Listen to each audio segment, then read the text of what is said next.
Ako si Rodolfo Llarena, operator ng DTF machine dito sa LCC Legazpi. Ito ay nagamit ng 7 araw na may total na 74 meters. Ito ang printer head, hindi pa napapalitan since July 2023. Ito naman ang capping na may 90% good condition. Head clean. Punasan ang wiper after head clean. Nozzle test.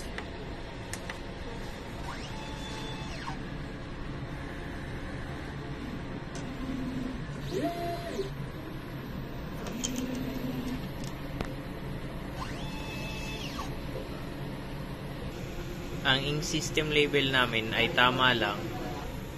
Ang damper ay hindi pa napapalitan since July 2023. Ang waste tank ay nilinis ng 1 araw. Ito ang ABR.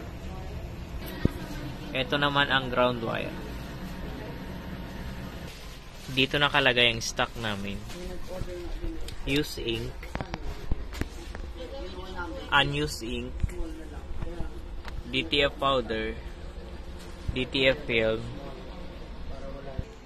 Ito naman ang record ng nagamit sa CMYK, magenta 1. Ito naman ang daily output monitoring. Ito naman ang daily checklist. Thank you.